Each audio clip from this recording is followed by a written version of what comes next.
As a veteran of the operating theater who has navigated the skeletal architecture of over 12,000 seniors, I've witnessed a recurring, quiet catastrophe. The very activity we've been told is a holy grail of longevity, walking, is frequently the silent saboteur, eroding the knees, hips, and spinal columns of those past 60. For decades, the narrative has been simple. Just keep moving, hit your steps, and your heart and joints will thank you. But inside the sterile reality of the surgical ward, we see a different story unfolding. We are seeing dedicated daily walkers, some hitting that magic 10,000 step mark with religious fervor, presented with glass knees, chronic inflammation, and cartilage so depleted that their joints sound like tectonic plates grinding in the dark. You've been fed a $300 billion fitness fairy tale, a lucrative myth sustained by the wearable tech industry, sneaker giants, and big pharma who profit every time you choose high-impact repetition over genuine structural fortification. The clinical truth is that walking alone is a one-dimensional strategy for a multi-dimensional problem. Orthopedic and vascular science actually points to a specific pentathlete of movement. 5 precise patterns proven to restore vitality, shield the joints, and extend functional mobility by decades. Out of thousands of ways to move, only these 5 are clinically validated to flip the switch on muscle wasting, supercharge circulation, and slash fracture risks by over 40%. In this breakdown, we're unveiling the 5 surgeon-vetted movements that outperform the treadmill, renovate your joints from the inside out, and combat frailty more effectively than any miracle supplement. And pay close attention to number 2. It's a maneuver so deceptively simple that specialized clinics in Tokyo are using it to restore leg power in post-op seniors 40% faster than traditional physical therapy. All supporting data and peer-reviewed studies from the likes of Harvard and the Mayo Clinic are linked below, verified and transparent. Before we peel back the curtain, a quick pulse check.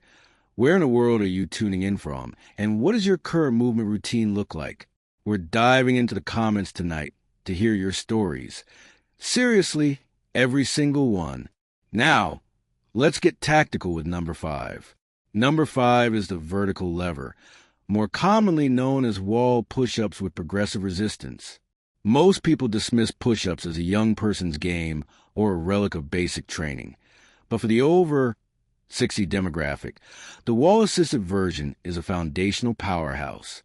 When the American College of Sports Medicine analyzed upper body resilience in seniors, they found that those performing these modified presses thrice weekly boosted their functional utility by 34% in just 2 months, while the walking-only group barely budged at 7%. The brilliance of a vertical lever is its ability to recruit a symphony of muscles simultaneously.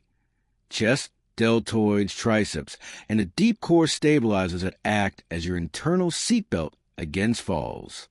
Your upper body push power is your primary defense when you trip. It's how you catch yourself, how you exit a deep armchair, or how you handle a heavy grocery load without straining your back. By using the wall, you're utilizing gravity-adjusted resistance, allowing for a controlled, injury-proof environment. Precision is everything here. Stand about an arm's length from a solid wall, palms flat at shoulder height. Lean in until your chest nears the surface. Then drive back with intent. The secret sauce is a plank line, keeping your body rigid from crown to heel. As your confidence grows, simply step your feet further back to increase the gravitational load. Data from a Cleveland clinic suggests that maintaining this upper body integrity after 60 cuts rotator cuff injury rates by 41%. Take Franklin, a 70-year-old hobbyist mechanic who had given up on his vintage cars because he couldn't loosen the bolts anymore after a month of vertical levers. He was back under the hood with renewed torque. Beyond the muscle, it's about bone loading, with studies showing nearly a 3% boost in mineral density in the arms and shoulders, areas notoriously fragile as we age. Walking is a lower body monologue, but these presses turn it into a full-body conversation. This transition from just steps to targeted resistance is the bridge to true independence, and it sets the stage for our next essential movement. But hey, if this insight is hitting home, give that like button a tap and join our community by subscribing. We got a lot more science-backed truth coming your way. Number 4, the throne ascension, or chair squats with controlled tempo. This is arguably the most vital functional movement in the human repertoire, mirroring an action you perform dozens of times a day without a second thought. A landmark study in the Journal of Aging and Physical Activity highlighted that seniors who mastered this ascension improved their sit-to-stand efficiency by 43% and lowered their long-term disability risk by 38% over 2 years. This isn't just a leg day exercise. It's a masterclass in posterior chain engagement, forcing your glutes, hamstrings, and lower back to work in unison while sharpening your proprioception, your brain's GPS for where your body is in space. Your quads are first to evaporate with age, declining by as much as 40% if left to the mercy of just walking. This is why so many people start plopping into chairs or needing a launch pad push to stand up. The chair squat targets this decay while providing a safety net that makes it accessible to everyone. To execute, start at the edge of a sturdy chair, feet hip-width apart. Cross your arms, no cheating with the hands. Drive through your heels to rise. But here's where the magic happens, the slow motion descent. Take 3 to 4 seconds to lower yourself back down. This is eccentric loading, and it builds muscle 10% more effectively than traditional fast movements. It's also easier on the heart, making it perfect for those managing blood pressure. Consider Eleanor, a 72-year-old who feared low-slung garden benches. 3 months of ascensions later, she's back in her garden, moving with the fluidity of someone 20 years younger. Your freedom is literally stored in these muscles.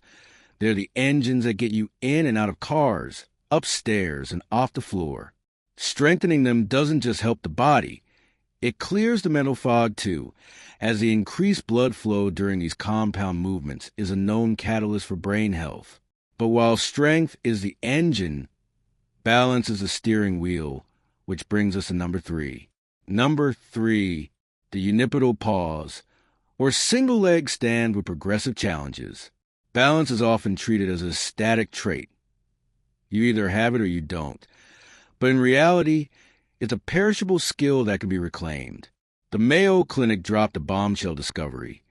The ability to balance on one leg for just 10 seconds after age 70 is a massive predictor of longevity, specifically a 50% reduction in all-cause mortality over the following 7 years. That is a staggering statistic. This movement forces a tri-system calibration between your inner ear, your eyes, and the sensors in your joints.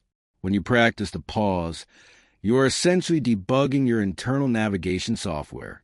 It wakes up the tiny stabilizer muscles in the ankles that usually hibernate during a standard walk.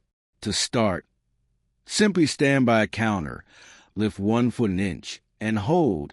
Once that's easy, close one eye or turn your head side to side, or stand on a soft bath mat.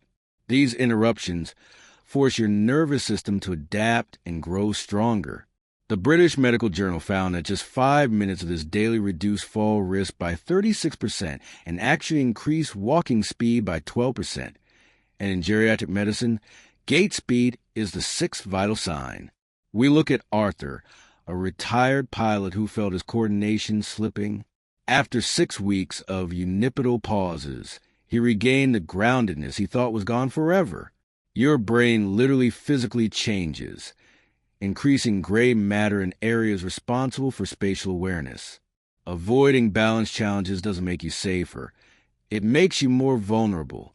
This next movement, however, addresses a great hunch that plagues so many as the decades pass. Number 2, the scapular realignment, or resistance band rows for posture.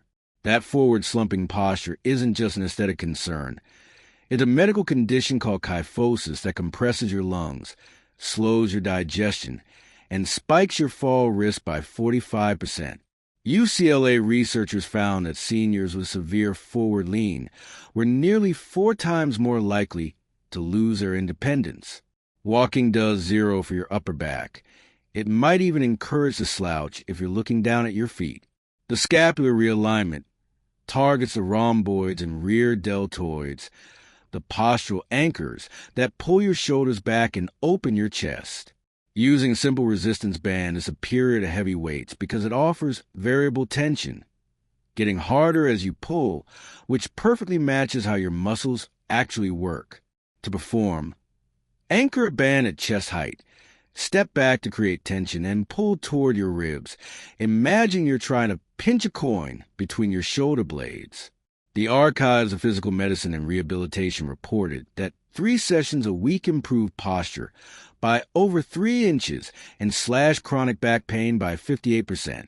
It's also a breathing hack, opening the rib cage and boosting lung capacity by 23%. Think of Sylvia, a lifelong photographer who could no longer hold her heavy camera steady due to neck pain. 2 months of rowing, and she was back on the trail, standing tall and pain-free.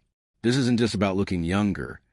It's about breathing deeper and moving with authority.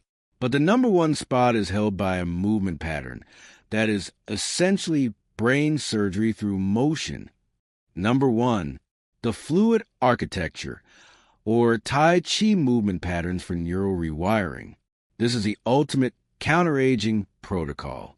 When Harvard Medical School tracked 1,200 seniors over 5 years, those practicing Tai Chi for just 20 minutes, 3 times a week, saw their fall risk plummet by 47%. That outperformed every other exercise combined, walking, weights, and stretching. Tai Chi is unique because it isn't just physical, it's cognitive choreography. These slow, liquid movements require constant weight shifting and cross-body coordination, creating a neural storm of growth. Brain scans show increased volume in the hippocampus and prefrontal cortex, the command centers for memory and executive function. Every step in Tai Chi is slightly different, which prevents the autopilot effect of walking and triggers neuroplasticity, the brain's ability to forge new pathways at any age. It also acts as a cortisol vacuum, lowering stress hormones by 31%, which is critical because chronic stress literally melts muscle and bone. A landmark Emory University study found that practitioners over 70 had the reaction times of people 20 years their junior. Consider Victor, who started Tai Chi to manage his arthritis and ended up noticing his mental sharpness during his weekend chess games had returned to its peak. It requires no equipment, it's infinitely scalable, and its benefits compound over time. The revolution in senior health isn't about more miles on treadmill. It's about intelligent motion that respects the biological reality of the aging frame. By combining these 5 pillars, resistance, balance, posture, and neurological flow, you aren't just slowing down the clock, you're rewiring the machine. The old model of just walk it off is obsolete. We now have the blueprints to rebuild muscle, fortify bone, and sharpen the mind simultaneously. Your future self isn't a victim of inevitable decline. It's a product of the choices you make today. The science is settled. The tools are in your hands. And the best time to start was 10 years ago. The second best time is right now.